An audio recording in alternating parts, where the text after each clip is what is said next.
हरे कृष्ण कृष्ण कृष्ण हरे हरे, हरे राम राम राम हरे हरे, हरे कृष्ण कृष्ण कृष्ण हरे हरे, हरे राम राम राम हरे हरे, हरे कृष्ण कृष्ण कृष्ण हरे हरे। দাঁড়ান,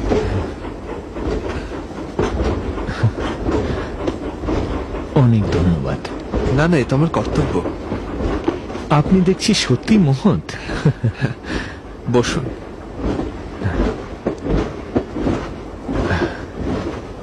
যাচ্ছেন কোথায়? দিল্লি যাচ্ছি। আচ্ছা, আপনি দিল্লিতে থাকেন? না, থাকি প্রয়াগে। দিল্লি যাচ্ছি ব্যবসার কাজে। ও, কিসের ব্যবসা করেন? আমি ডাক্তারি ওষুধপত্র বিক্রি করি। সেই ওষুধ কি নিজেই তৈরি করেন? না, আমি কলকাতা থেকে আসা ওষুধ বিক্রি করি। চা দেবো নাকি বাবু? চা নেবেন নাকি? চা ও, চা চাওয়ালা। গরম চা চা দেবো নাকি? দুভার দাও। না না, আমি খাইনি। আপনি চা খান না কেন? কারণ এতে আসক্তি জন্মায়। তাহলে আমি আর একা কি করে খাই? যাও, লাগবে না, যাও। চা ধন্যবাদ। চা গরম চা চা দেবো নাকি? চা চা গরম সঙ্গে চা ফল চা আছে। নেবেন নাকি? খেতে বাবু, আপত্তি চা, নেই তো? চা, চা। দিন।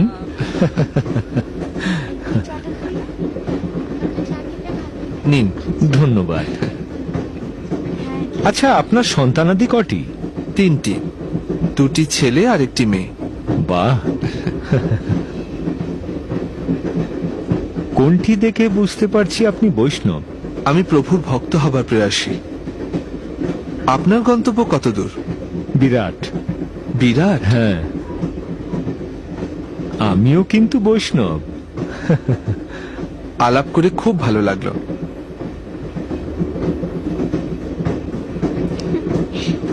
মা দেখো, বাইরে কত সুন্দর হাওয়া দিচ্ছে। তো অন্ধকার হয়ে গেছে, দেখো আমার তো এসে খুব সুন্দর লাগছে।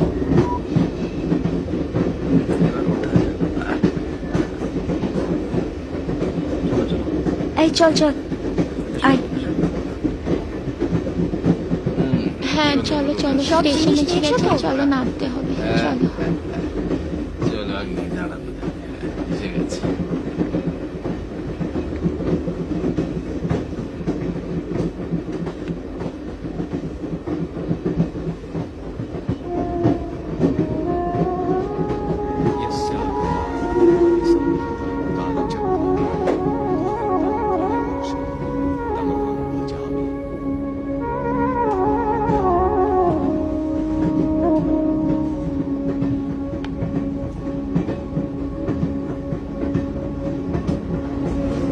আরে, এই যে মথুরা।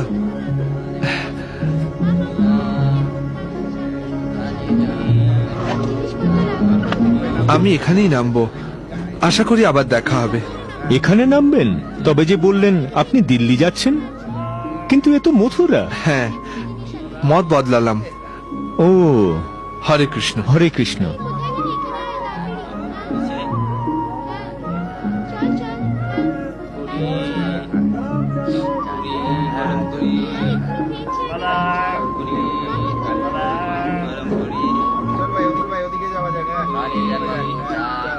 গরম গরম চা চা নিয়ে যান। চা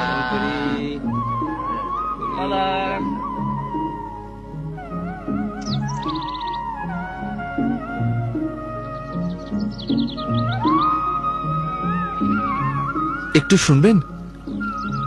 আমাকে বলছেন? বলতে পারেন এখানে ভক্তি প্রদীপ তীর্থ মহারাজকে কোথায় পাবো? একই অভয় বাবু, কি আশ্চর্য ব্যাপার! আপনি এখানে? এটাই ব্রজমণ্ডল পরিক্রমা। কখন এলেন? এক্ষুনি। এত ভালো লাগছে, আর আপনাকে দেখে আরো ভালো লাগছে।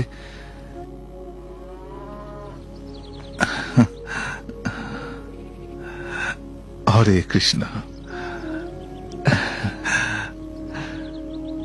আপনি যে আসছেন এ কথা জানাননি কেন? তাহলে আপনাকে আনার জন্য কাউকে স্টেশনে পাঠিয়ে দিতাম।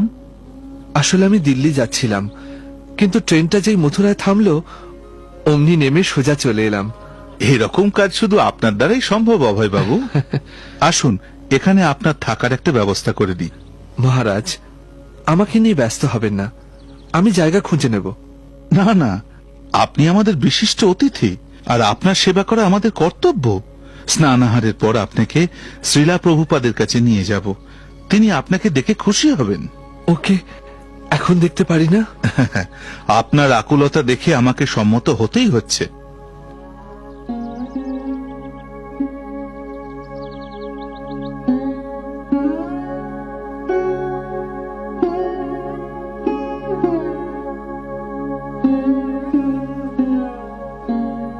দাসস্মি, আমি তোমাদেরই সেবক।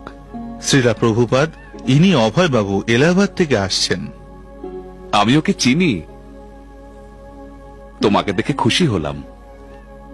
তুমি ক্লান্ত, স্নান সেরে প্রসাদ গ্রহণ করো, পরে কথা হবে।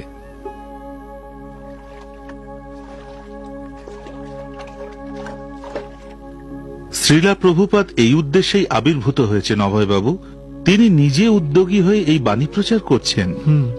তিনি সর্বত্র প্রচার কেন্দ্র প্রতিষ্ঠা করেছেন, সেই সঙ্গে আধ্যাত্মিক তথ্যের প্রকাশ ও বিতরণও করছেন। চমৎকার। তিনি সবাইকে নিয়োগ করছেন শ্রী চৈতন্য মহাপ্রভুর এই প্রচার ব্রতে। অনবদ্য। আমাদের এলাহাবাদ কেন্দ্রে আপনার অবদানও কিছু কম নয়। আপনি তো সেখানকার ভক্তদের কত সাহায্য করেন। অভয়বাবু, বসে পড়ুন, একটা বালতি দাও, পরিবেশন করি। সে কি মহারাজ? না না, সে হবে না। না কেন? এ তো আমার সৌভাগ্য। না মহারাজ, আপনি আমায় লজ্জা দিচ্ছেন। আপনি সন্ন্যাসী, আসলে আমারই সেবা করা উচিত। আপনি আমাদের অতিথি, আর তাছাড়া আপনার মতো একজন নিষ্ঠাবান ভক্তকে সেবা করতে পারা সত্যিই দুর্লভ। কিন্তু আমি তো ভক্ত নই, এমনকি আমি দীক্ষিতও নই। মহারাজ, আপনারা বসুন, আমরা দিচ্ছি।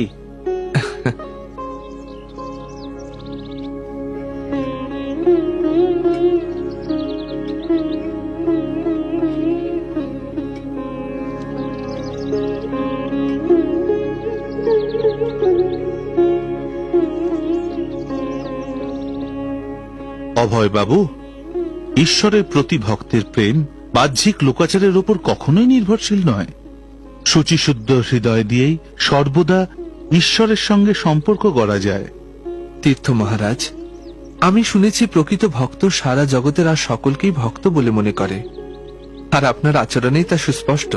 জানেন অভয়বাবু, শ্রীলা প্রভুপাদ আপনাকে দেখেই যেভাবে বললেন আমি ওকে চিনি, তখনই আমি বুঝেছিলাম ওর সঙ্গে আপনার সম্পর্ক শুধুমাত্র এই জন্মের নয়, জন্ম জন্মান্তরের।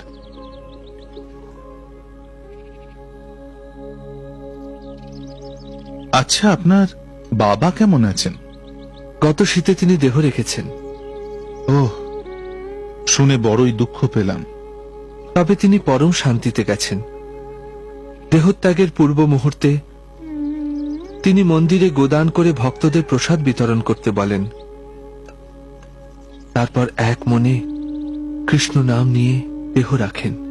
ভাগ্যবান পুরুষ। আমিও যেন এইভাবেই দেহত্যাগ করতে পারি।